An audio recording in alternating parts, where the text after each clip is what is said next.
नमस्ते एवरीवन। 2025 में हमारे देश में औसतन हर एक स्मार्टफोन यूजर ने प्रतिदिन 1 GB से भी ज्यादा डेटा इस्तेमाल किया है। 2024 के मुताबिक ये 20% का इंक्रीमेंट है और हम दुनिया के नंबर 1 देश बन चुके हैं डेटा कंज्यूम करने में। अगर हम पूरी दुनिया की बात करें तो 2028 तक हर साल 324 जेटाबाइट डेटा जनरेट होगा।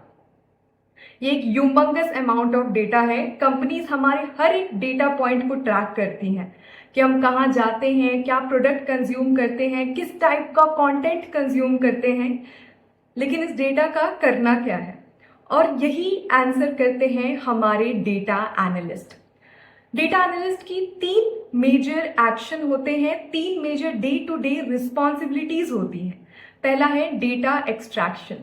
हमारा जो डेटा है वो बहुत ही अनस्ट्रक्चर्ड फॉर्मेट में डेटा लेक्स में प्रेजेंट रहता है। जैसे एग्जाम्पल के लिए मैं सोशल मीडिया पे किस टाइप का कंटेंट देखती हूँ, क्या लाइक करती हूँ, क्या डिसलाइक करती हूँ, कितनी देर तक एक वीडियो को देखती हूँ, कहाँ पे इंगेज करती हूँ, कमेंट करती हूँ, ये सारा डेटा प्रेजेंट है लेकिन अलग अलग जगहों पे। डेटा एक्सट्रैक्शन में हम इस डेटा को एक जगह लेके आते हैं ताकि उसके ऊपर कुछ काम किया जा सके, और इसके लिए एसक्यूएल की जरूरत पड़ती है।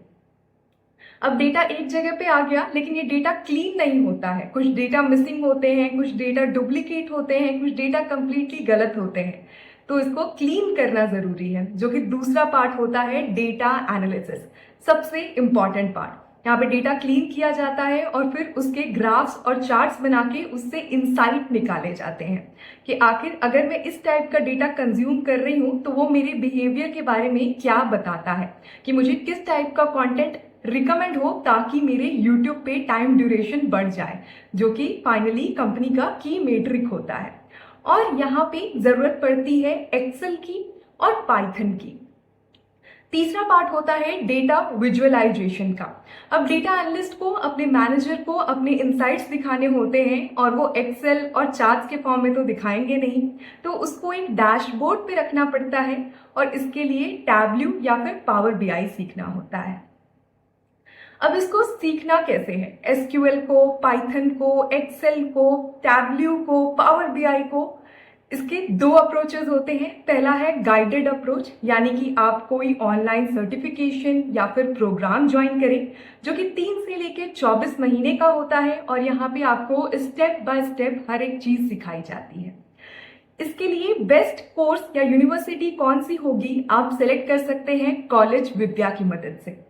कॉलेज विद्या 30 से भी ज्यादा फैक्टर्स जैसे कि फीस, स्टूडेंट रिव्यू, प्लेसमेंट के बेसिस पे यूनिवर्सिटीज को कंपेयर करता है। यहाँ पे AI की मदद से आपको अपने बेस्ट यूनिवर्सिटी से मैच कराया जाता है। साथ ही आपको फ्री काउंसलिंग प्रोवाइड की जाती है एडमिशन से लेके प्लेसमेंट तक। आपको प्लेसमेंट सपोर्ट प्रोवाइड किया जाता है। Day 1 से ही आपको इंटर्नशिप और जॉब पोर्टल का एक्सेस मिल जाता है। साथ ही करियर बूस्टर प्रोग्राम जिसकी एक्चुअल वर्थ है 6999, ये आपको कंप्लीटली फ्री में प्रोवाइड किया जाता है। 2 बहुत ही खास फीचर्स हैं। पहला ये कि आपको 10,000 रुपए तक की एडमिशन सब्सिडी भी मिलती है, और दूसरा अगर कॉलेज EMI ऑप्शंस नहीं प्रोवाइड कर रहा है फिर भी आप कॉलेज विद्या के थ्रू EMI ऑप्शंस को अवेल कर सकते हैं और अपनी ड्रीम यूनिवर्सिटी या कोर्स में अपना दाखिला ले सकते हैं। तो आज ही आप कॉलेज विद्या की वेबसाइट पे जाएं और एक्सेस करें डेटा एनालिस्ट प्रोग्राम की और अपने लिए बेस्ट यूनिवर्सिटी और कोर्स सेलेक्ट करें।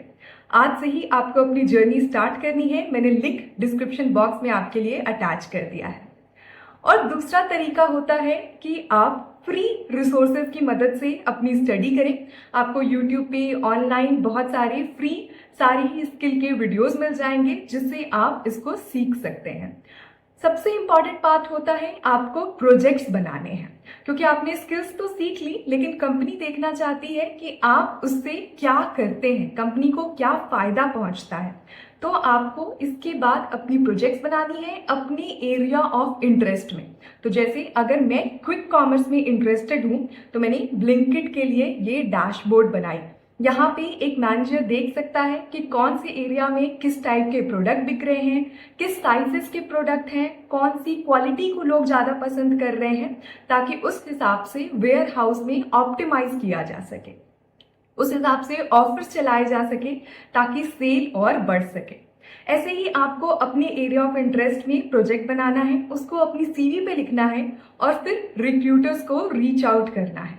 अगर आप एक गाइडेड अप्रोच फॉलो करते हैं तो आपके लिए ये काम आसान हो जाएगा, क्योंकि ज़्यादातर कोर्सेज में आपको ये प्रोजेक्ट्स भी कराए जाते हैं। तो जब आप कॉलेज विद्या के माध्यम से अपने लिए बेस्ट यूनिवर्सिटी की तलाश कर रहे हो तो आपको डेफिनेटली हैंड्स ऑन स्किल्स और प्रोजेक्ट के बारे में फोकस करना है। और एक और पॉइंट जो मैं यहाँ पे ऐड करना चाहूंगी वो है AI और ML का। अभी AI और ML की काफ़ी ज़्यादा डिमांड है, क्योंकि इससे एनालिसिस बहुत इजी हो जाता है।